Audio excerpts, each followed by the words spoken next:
Hi, welcome back to the channel. So today we're going to talk about short game and shot selection around the greens. So it's something which I see a lot where the player maybe is lacking in confidence or lacking skill in a certain shot, and they try and play the shot that really know that they're not capable of doing it. And remember, when you're playing golf, it is very simple. You're trying to shoot the lowest score possible. You don't get extra points for playing that one that goes and spins up by the pin.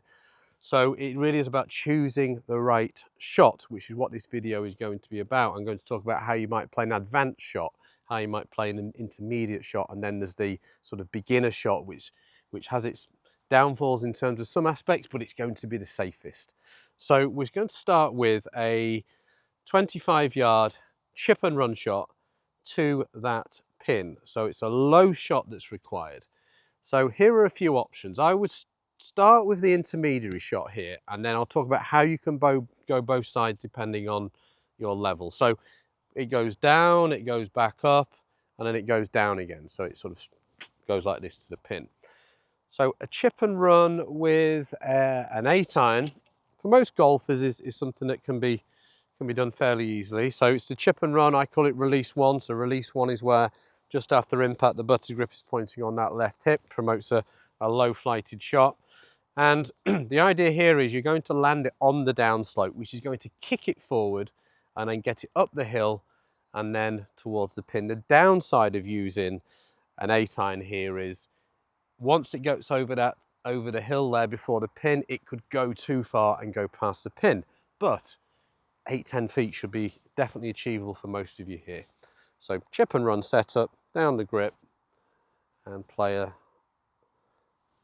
little release one, let the slope work it forward, up that hill, and that's gone to, yeah, probably about 8 feet. Let's try that one again. It was actually a little bit stickier into that bank than I thought. That should get there. See, it's going up the hill, braking a little bit. It has just wandered past the hole, but both acceptable shots that, you know, if you're a mid-handicap, you'd be quite happy with. If you weren't feeling quite that confident, or maybe you didn't like the lie, or you just wanted to get the thing on the green. Let's say you're in match play, for example, and down in 3 gets the job done. Well, there is nothing wrong with the putter for this type of shot. The difficulty with the putter is you're going through around about 12 feet of fringe, and there's the odd divot, so you could get deflections and it could wander off in any direction. But obviously the putter is a very safe option. It's difficult to miss hit a putt. A little bit of hinge in it just to help it get that far and make a long putt. Can be hard to judge when you hit a long putt, although I've done a decent job there. Oh, it's not going in, is it? Oh, nearly hold it. Maybe it is the putter. So the putter is a safe option for a lot of you. Don't think you can't use the putter. If you didn't fancy using a putter, or you felt like you found it hard to get the correct distance because you're having to put such a long swing on it, I do like using something like a 7-wood or a 4 hybrid, which I've got here. The beauty about using a hybrid is you can put a putting action on it, but the ball speed just increases because of the design of the club head, how it's been made. We can land this on just on the green, and the ball speed will just zip it out there towards the pin. But when you are doing this, by the way, a lot of golfers get way too risky and the thing just goes like a missile. You've still got to feel like you put a putting stroke on it. So don't use your wrists. Just let the hybrid do the work as if it's a putter. You can see that's just lifted and it's running down there, just lifted over. And again, really close. So just about the two closest with the putter and the hybrid there. So maybe there's a lesson there. Now, if you're a sort of maybe a lower handicapper or slightly more advanced player, then this is a shot you can play, that low flighted one with spin at the end. It's a shot that most golfers seem to love. They don't necessarily need this shot, but it's a shot that some golfers just enjoy playing. And listen, we play golf to enjoy ourselves. If you want to play this low flighted one with late spin, then that's fine. And we all play the game for different reasons. But seriously, the idea behind this shot is you can flight it in low with spin, but it's not going to get away on the slope the other side. I like to play these with a slight draw feel, as if I'm just turning the face over, get the left wrist turning down. I've got a 56 here, but I'm still going to hit it quite flat and low. Ball position on the right toe, lots of shaft lean here. Deliver quite a bit of forward lean at impact. turn the face down and over and see if we can get the ball down and spinning a little bit. You see that's gone low, little bit of spin. Well, I just hit that ball. Let's try one more. But you can see how low that was for a 56. You can see it's checking as it's working up there towards the slope. Just hit the other ball there. But you can see that's a really shot. It's a great shot to have, particularly up a slope when you want to control the spin. That low flighted 56 there. But you know, even for the more advanced player, you might learn actually sometimes the putter or the hybrid from this position might be the one that helps you shoot a lower score. Right, we're in the bunker now, and this is a tough bunker shot because it's severely downhill and it's a very, very firm green. So you have to spin the ball, which would be the advanced way of playing it to increase the spin. The sort of more intermediate or beginner way is just to try and get the ball out. Get the ball out. If it runs 20 feet past the hole, then that's fine. Let's not get too concerned about trying to spin it. And so for a normal sort of bunker shot, just feel like you're doing a nice release two, butter the grip back onto the belt buckle. Really focus on keeping your chest turning. Most people in the bunker who suffer a little bit and lack confidence, the player tends to really slow down, and I see that sort of shot a lot, and then you've got a horrible shot for your next one. So really focus on, nice setup, okay, really hinge the wrists and make sure the chest moves. If you are releasing it, it's going to be a 2 position there at impact, and you can hit a shot like that. Now that ball will run on a bit. If you notice, it's just going on a little bit. It's about 15 feet past the hole, but listen, a lot of you would absolutely take that, and it's nothing wrong with that shot at all. But if you want to take it to another level and spin it a little bit more, I would go from my 56 to a 60. So usually 60, or maybe you've got a 58. Now we're looking to increase the spin. So increase the spin by sitting a little bit lower, hinge the wrists a touch more, and really stay narrow here. Not getting wide this way. Really zip it in here and come round the corner and feel like you're putting it in the holster here. You take a little bit less sand and it just skips underneath it, and it's going to help you get more spin, which is vital for this shot. So nice and low, a little bit more release here, almost a 3, and then keep turning through it. You see that comes out a little bit softer, and there we go, we're whole side. So just, if you are that advanced player and you want to start getting a lot more spin on your bunker shots, it is about getting low and don't stop turning. Even when you've played the shot, you've got to really keep moving that way, and that gets the spin up and helps you hold these down slopes. Okay, so we've got a scenario here where in a runoff area, so we've missed the green, it's coming to this collection area, and then we are going back down. So it's a quick green again. This is a downhill to the pin. 3 options here you can use. We'll start with the medium option, which would be a release 1. Chip and run release 1. If you're wondering what I mean by release 1, by the way, there are lots of videos on that. Just have a look online. And if you really want to get into the detail, my 3 releases online course is available on my website. And that's got everything I cover in my short game school and the book, all digitized on an online course format. So it's all there, okay, if you want to get into the detail. But in terms of playing this shot, a release 1 shot is a really good option. It's a fairly safe option, but club selection is vital. If you were to do this with, say, a 7-iron or a 9-iron, it's going to come off like a rocket. It's going to catch that downslope, and the best you would probably do with a 9-iron here, well, let's try it. The best you would do, I reckon, is about 20 feet past the hole. So I'm going to play release 1 9-iron, land it just onto the green, or just on top there. So I played it nicely, landed it on top, but you can see how that ball's running and running and running and running and going, okay, and I actually landed that a lot shorter than I thought as well. So really the shot here is a release 1 to try and get a little bit more spin, but use your 56.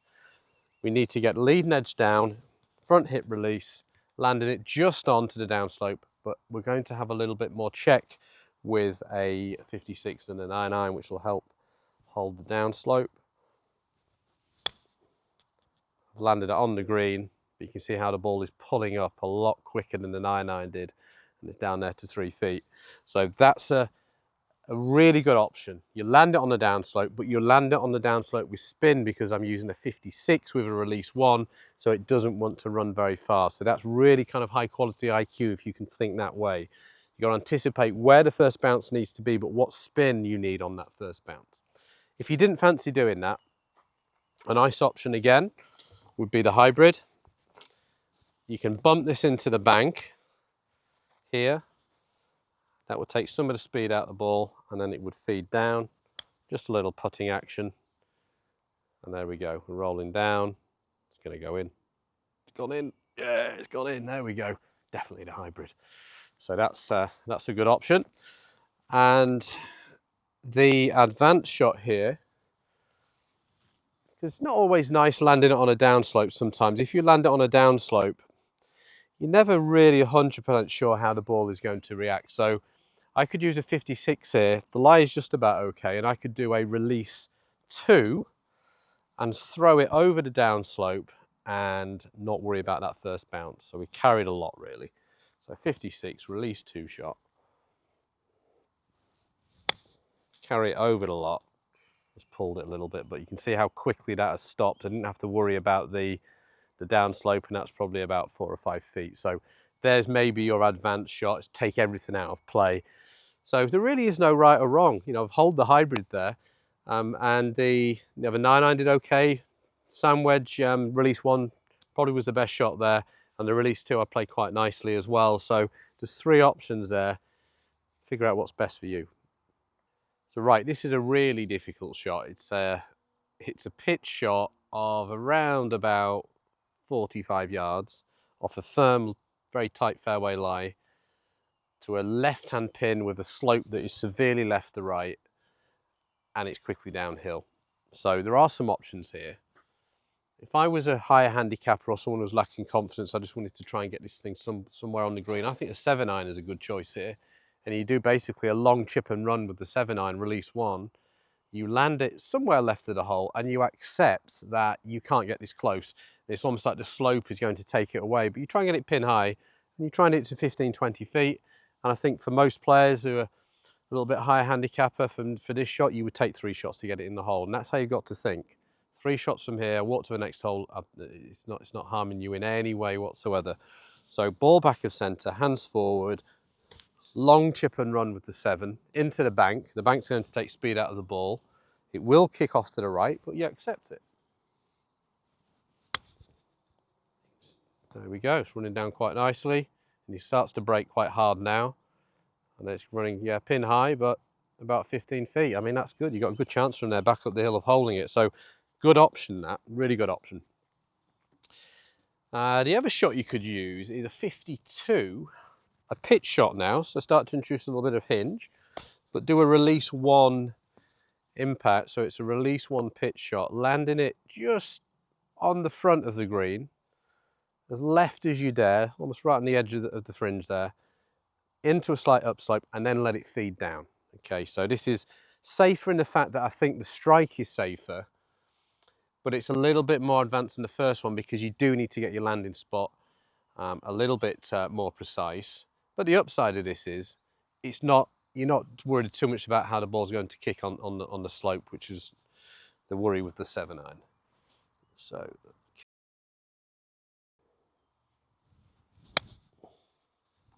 the pitch is there into the slope and then sort of runs down. Well, I think I've done a good job there.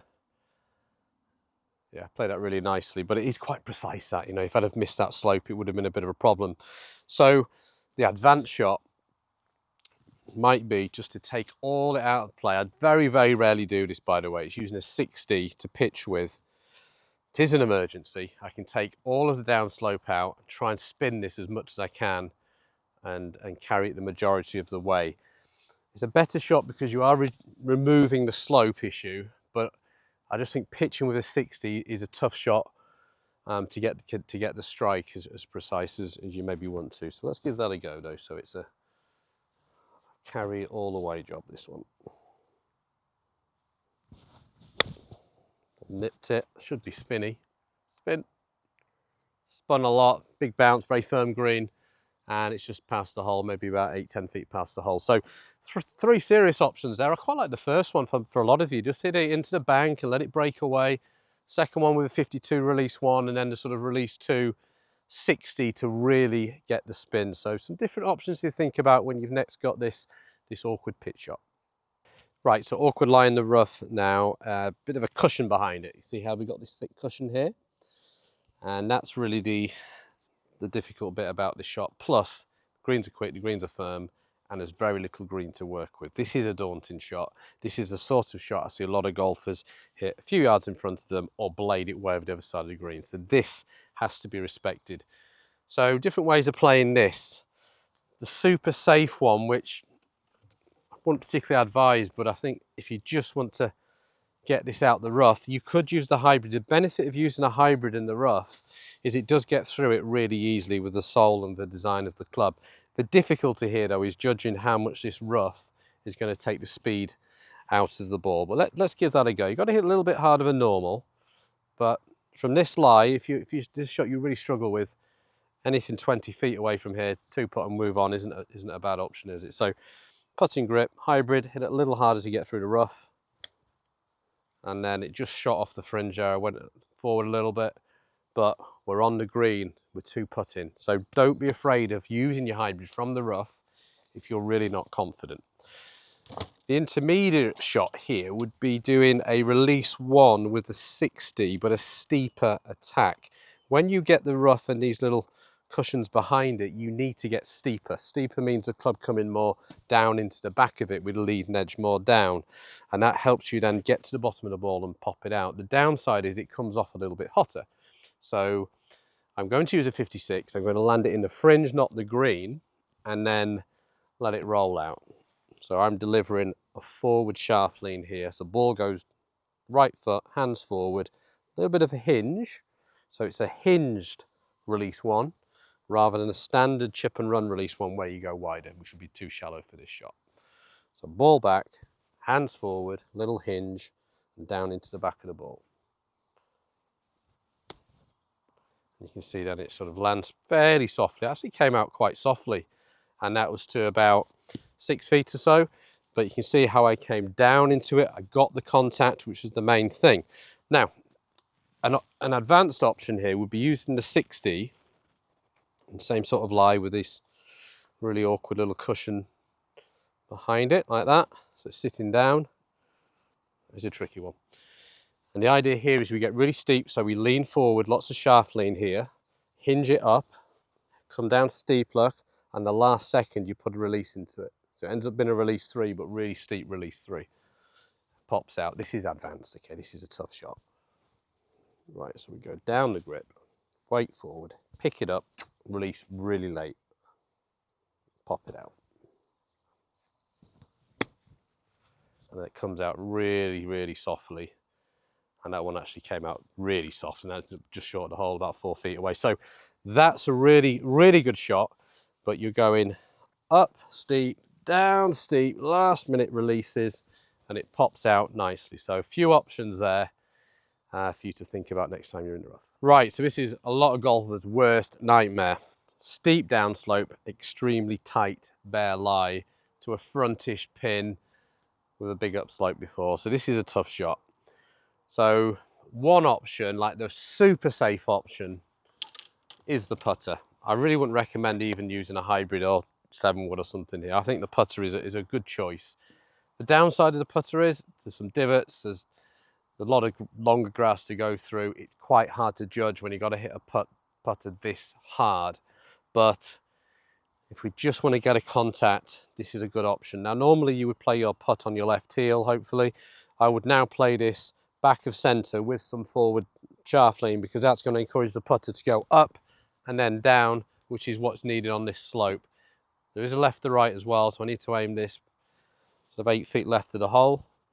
We'll play the ball further back than normal, a little bit of hinge, down the slope. Let's see if we can get this within 10 feet. You can see it's bumbling down there. It's actually doing quite well. Now it's breaking. And there we go. Very happy with that. It's quite interesting, the mentality, isn't it? If you'd have hit a chip shot to, it looks like about 6 or 7 feet, you'd be quite happy with that result. But sometimes when we use the putter, we're not. But that was a really good shot. I mean, no issues with a lie. I could do that literally 100 times out of 100, as you probably could as well, with the putter and make a good contact. So from certain lies, bare, firm, down slopes, good choice using the putter. Another option, slightly more advanced option, is to put something into the bank. Use a 9-iron. So you're going to hit it into the bank to take some of the speed out of the ball. When you do a chip and run release one, it is the safest release here. You're going down the slope. Downside of this, it can kick a bit.